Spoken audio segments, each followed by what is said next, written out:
For the benefit of those who are less familiar with the idea of metta, metta comes from the word mit, which means friendly, to be friendly. And along the way, the word became a little bit more elevated. And then the word that was used to explain metta became loving kindness, which is a really big word. It's a very elevated sense. It becomes very elevated about what metta is. But actually metta is something very simple. Metta is about friendliness. Metta is something, it's the direct translation merely means friendliness. If I were to use the word friendliness, you know how to be friendly, right? You see somebody, a complete stranger, and you smile at the person, that's being friendly. Of course, you don't smile with a very angst smile. Like, you know, your jaw got frozen into a certain position and then it got locked. That's not friendly. Friendly is when the sense of, it's a sense of giving, it's a sense of open-heartedness. You feel good. It's a very good feeling. If you can do metta well, you feel good. It's very positive sensation. And if metta comes on, if this friendliness comes on very strong, you feel like you own the world, and you will smile, jaw to jaw type. Oh no, not jaw to jaw, ear to ear type. How many jaws does one have? Ear to ear type of friendliness. Okay. Most time, because we are very caught up with ourselves, we're very caught up with our own mind, and our mind, if we're not careful, the mind tends to be very disturbed. A typical normal mind is either distracted, caught up with something, either distracted, so spin around, or get caught up with something, or fixated about some pain, or fixated about the self, or fixated about routines, you know, lots and lots of things to do, a lot of rising. So the typical average mind is caught up in itself. And because it's caught up in itself, it can't quite look at the world and feel a sense of freedom, a sense of giving, a sense of no burden. And the point that I want to make is that for metta to come on really strong, you will not have a sense of burden. As long as you have a sense of burden, either by yourself, by your responsibilities, by people, by your thoughts, by your views, by anything, as long as you feel that sense of burden, metta will come out in spurts, spit and spurt. So, that's about the metta you have for the day. And it's only because you saw a baby smile at you. That's it. You use up your quota of metta for the day already. It can be that bad. And for people who are constantly angry because of some pettiness, or constantly distracted because of responsibilities, or a lot of one thing, even that baby cannot bring out the metta. What, baby, what? You pull all over the place. It will be that kind of instinct towards a baby, okay? Now, metta can be cultivated. There are two types. Broadly, there are two types. There's the type that comes on very spontaneously, and there's a type where you actually cultivate, you work at it, you bring it up, and it becomes a tool for meditation, okay? You can have the very spontaneous one that pops up by itself, and then you have the one where you work at it, bring it up consistently, and keep it there. It becomes a tool of meditation, for meditation, okay? Today, we are going to talk about both types. we'll talk about the tool for meditation first, so that you all have a bit of a practice, and then when the metta comes out for all of you, then we can talk about the spontaneous kind. Okay? Now, tool of meditation. Traditionally, when people go for meditation, it is highly likely that they are taught this way. May I be well and happy. May my very good friend or someone I'm fond of be well and happy. Then it progresses a little bit more distant to a point where you're very kilat and very solid already. My enemy also well and happy. And that's when it spurts a bit, right? And then you wonder why it doesn't quite work. After the part where may I be well and happy, after that it doesn't quite. There's just a lot of words, a lot of thoughts. Is that your experience?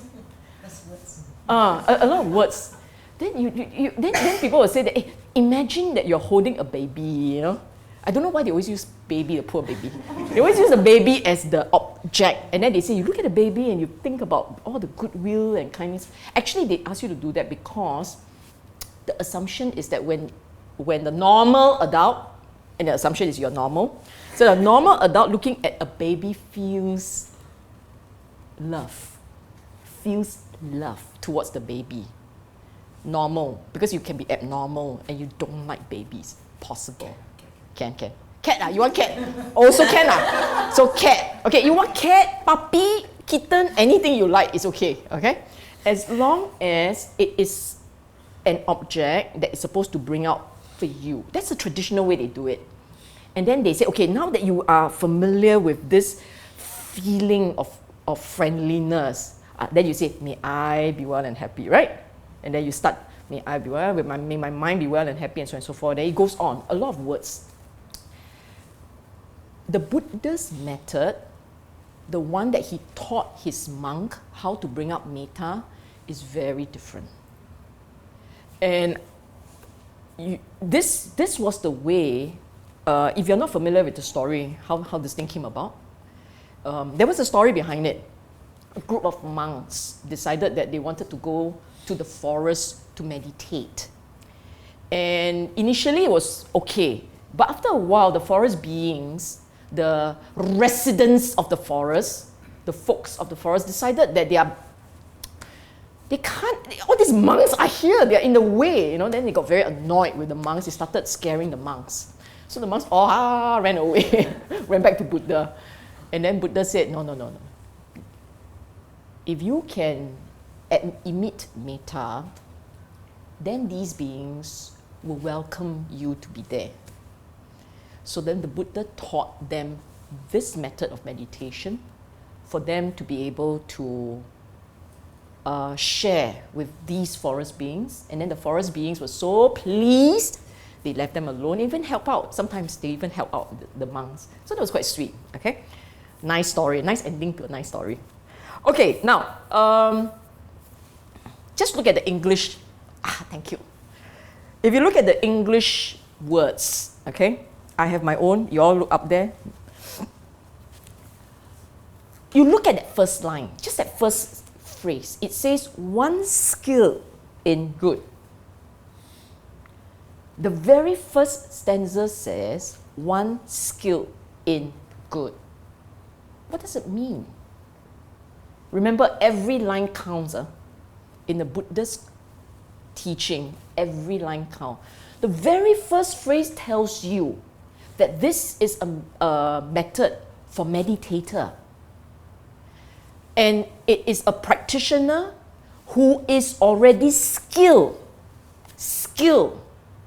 in knowing what to do. He's a practicing monk. He's a practitioner of the Dhamma. And in his mind, he already knows the basics already. In fact, he may be beyond just pure basics. Which is why, if you are doing metta for the first time and you are not skilled in any sense of the word, you're going to, like a toddler. Now you tell the toddler, do the marathon, okay? Get up, run. The toddler is not going to run very far. And he's going to fall very often. So this method, it starts off telling you that you need to have some basic understanding of Buddhism and you are already somewhat into the practice. You must have the basic understanding and you're somewhat into the practice. So you know in your mind that there is something called good and something called bad, and you want to do the good thing, and you eventually became quite skilled at it. One skill in good implies that you have already some idea about what you have to do, and you have learned to do what you know to be the right thing, and you're quite good at it, okay? This is morality practice. The Pali word is actually atta kusalena. Kusala. Kusala is skillful, it's wholesome. Kusalena. The Pali word, you don't need to, I'll just tell you. Atta kusalena is wholesome. Good in something, you are skilled in something wholesome. Good, okay? The second phrase there says wishing to attain that state of peace. So first one says you already know what you want to do and you're pretty good at it. And the second one says, I now want to realize Nibbana. This is a practitioner too. I want to realize Nibbana. What is that state of peace? It's you are walking towards Nibbana. That peace is that unconditioned peace. And because that is what you wish to arrive at, what you wish to realize, then you need to be able to do the following things. Okay? Before I continue, just let me explain. If you look at the Karaniya Metta Sutta, there's actually 3 parts to it. There is one part where Buddha told the monk how they should prepare their mind, get themselves ready, so that this mind can settle. The second part talks about when the mind has settled, then the metta comes out spontaneously. That's the second part.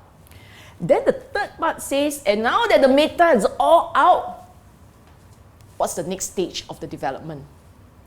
So Karaniya Metta Sutta has 3 parts. It takes you from how to do it, to doing it, to then what's next. Okay?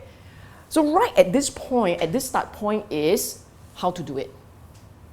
And you have to do some preparation for the mind. So how do you prepare the mind? You know, in the Dhamma, everything is about mind preparation, okay? Whether it's to see the Dhamma, to do a meditation properly, everything is about mind preparation. You don't get the correct mind preparation, can't work. So this is what the mind has to be able to arrive at. And there are 2 parts to it. The first one, it says, able, sakko. The Pali word is sakko. Competent, skillful. Competent, skillful. Skillful in knowing the mind, skillful in taming the mind. It's a skill. Okay, we were talking about Metta Sutta and how to do Metta meditation, okay? Now, I got to the part where we say one should be able. Able meaning capable and having the skill to manage the mind. And as I was saying, if you look at the people around you, you can tell. Some people just don't have the skill. The question is whether or not you have it, but you can tell when some don't, and you can tell when some do. And over here, it is about someone who has to have the skill, the competence, the capability of being able to handle the mind. This is not your mundane competence, meaning to say, can I organize things Am I able to do accounts properly? Not that type of competence. This is a certain mental agility and mental ability in understanding the mind and taming it. Okay? In terms of conduct, the person has to be honest, and to know what's right and do what's right. Righteous, but righteous in himself, it's not self-righteous. The difference between being righteous and self-righteous is that in self-righteous, you're telling somebody else, hey, you should be doing this, hey, you should be doing that, and how come you're doing it like that? You're feeling very correct, and you're correcting another. That's being self-righteous. But doing the right thing, knowing for yourself what's right and wrong, and then restraining your own behavior, taming yourself, that's being righteous for yourself. So for instance, example,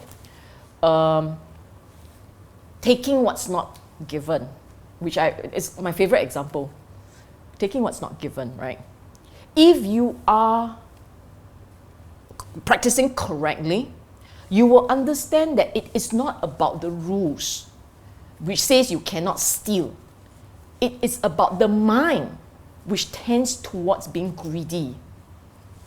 And you want the mind to restrain itself. Don't be so greedy. And if that's the case, then you know in your own practice, don't take. You didn't give me, I don't want. The mind will just let go. Don't hold it, don't want it, don't touch it. That's all. And there are no rules about these things. There are no rules that says you can't pick up $50 from the road. Finders keepers, ma. There are no rules that say you cannot steal my stapler, ruler, pen, sharpener. There are no rules about that. But you wouldn't, because in your practice, you are clear about the path and you will honor the path properly. And my thing just went to sleep again. So honesty and being righteous in the way that you practice. You restrain yourself. And then there is a whole lot of them, 3 of them, that deals with giving up the self. Obedient, gentle, humble. This is about giving up the self. Who is gentle? The person with a smaller ego tends to be the gentler person. The person whose ego cannot be kept within his skin is the one who throws his weight all over the place, not so gentle. Yeah? The person who is obedient, typically he has already put his ego aside, then can be obedient, ma? Why do you think parents have problems with kids who are not obedient? Because they're not obedient? No lah, because the ego can't take it. I'm your parent, what's it? Your parent. You don't listen to me. Not listening. Then there's fight already, that's where the fight will start. So it's about ego. And if you were to put aside your own self, you put aside your ego, people tell you things you can hear. Okay? Humble is clearly about making the ego small. So, just from this one stanza, what does it tell you? Just from this one stanza, it tells you to let go of 2 things. It tells you to let go of yourself, and it tells you to let go of your wants, your cravings. Just from one stanza. And indeed, the way to practice Metta meditation properly is if you can let go of the I, and you can let go of the clinging, craving, wanting. Remember? Metta is about giving. It's about loving. Cannot love if you love yourself more. And it goes on. The second stanza. Content. Easy to support.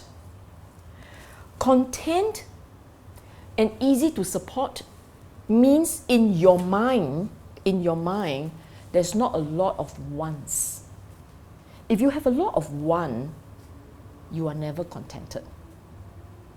If you have a lot of needs, requirements, what we call high maintenance, then you're clearly not easy to support, ma. Can you see that?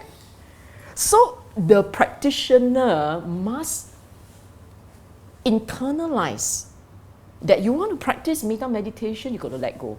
You got to let things be. You don't have to have so many wanting. It's more about giving. Let's 随便随便随便. Chin cai. It has to be like that, okay? Few duties. Why few duties? You think that, good, duties is good. Duties means you're doing bearing your responsibility. When you have too many duties, your mind shakes a lot. When your mind shakes a lot, remember what I said? When there's nothing occupying the mind can settle into a giving state. When there's a lot of things occupying the mind can't settle. When the mind cannot settle, the mind can't give.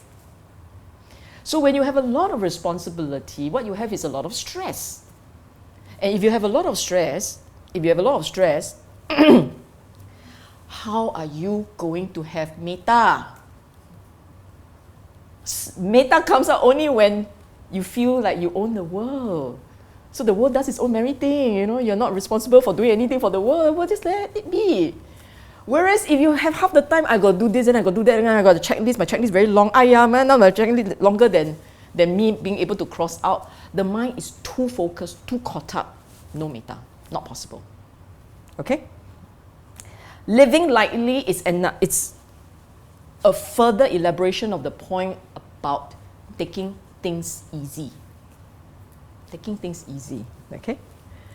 Look, some more. Now you're going into practice already. Controlled incenses. Discreet, not impudent, unattached to families. These are practitioners. Unattached to families, essentially not about you per se, not about you. These are meditator monks. So Buddha was essentially telling them, don't go around mingling, gossiping with families. Okay? It is not telling the layperson, walk away. Li jia. It's not bad. It's nothing to do with that. Okay? This is about a practitioner, the practitioner monks. So for the practitioner monks, don't get yourself caught up with conversations, the gossips of the lay people and so on. Controlled incenses. I love this one because the last week only, actually just last week, yeah? Seeing. Last week, right? Yeah. That the practice requires the mind to get into a state where you see seeing. And when you see seeing, you are not drawn to the senses. You see something, it's just seeing. You're not caught up with the object. So over here, he's making the same point.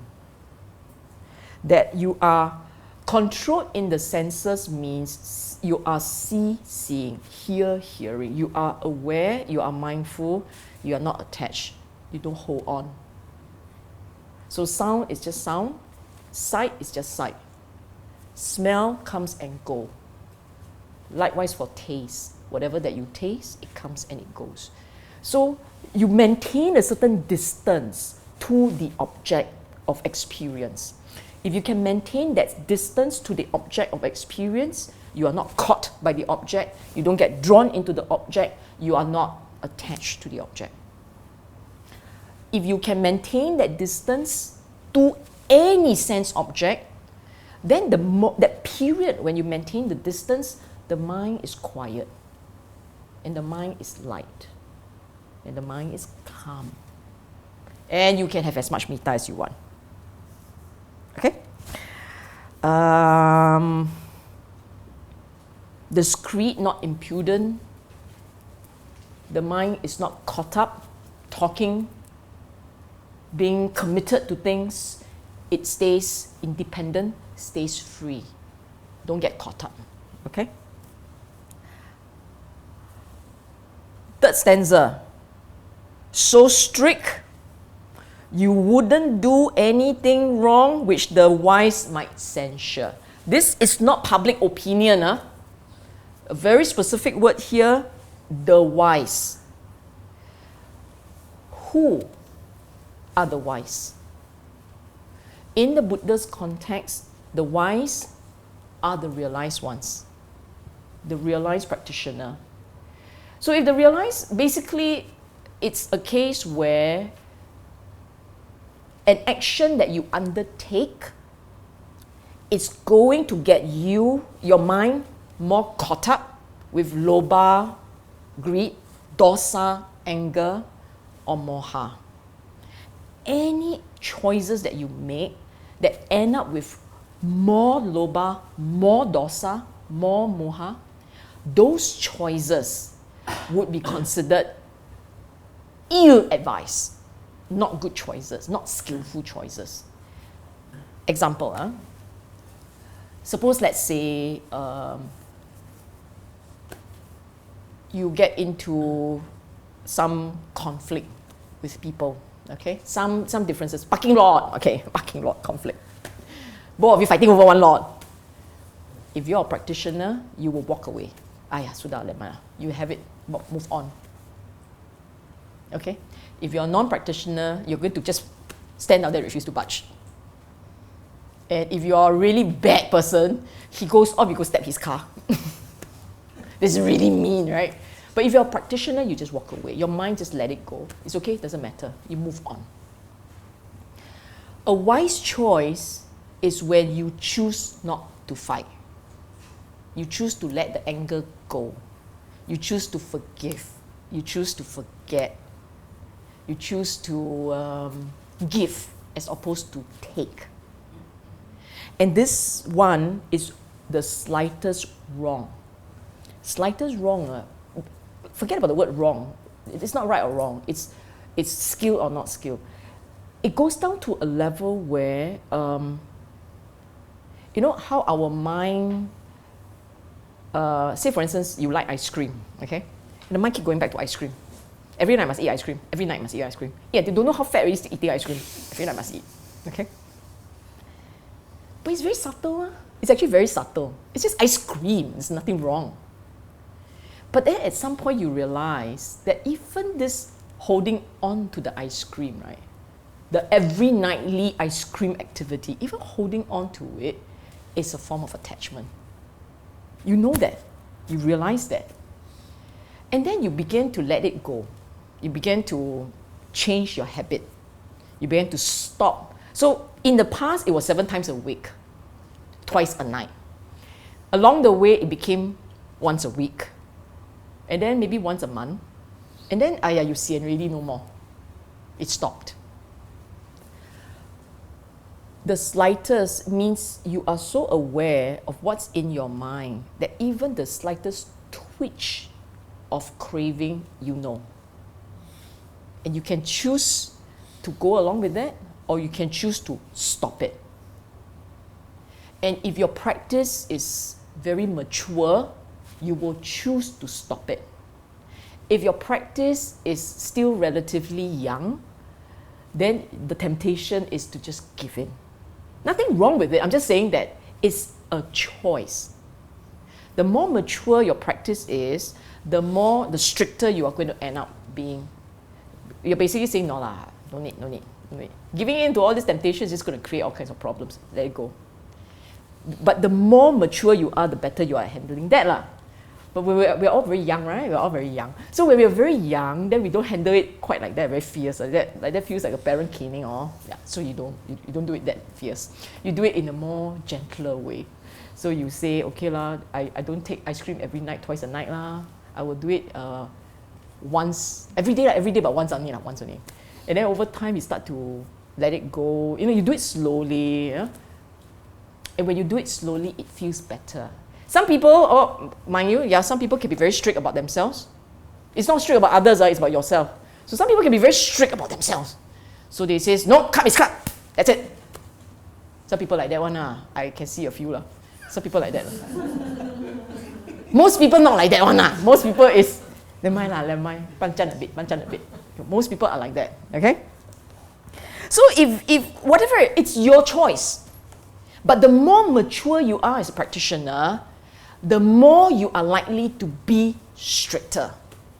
To a point, these are very mature practitioners. These are monks, they are very mature practitioners. So to a point where they will just cut. Whatever is not good for their practice, that takes them further away from Nibbana, they will cut it.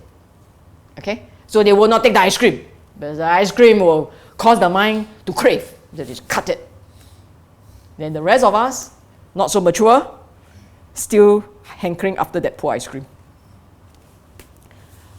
Only when you get to a point when you can see in your mind that your ego is trim, that the self is smaller.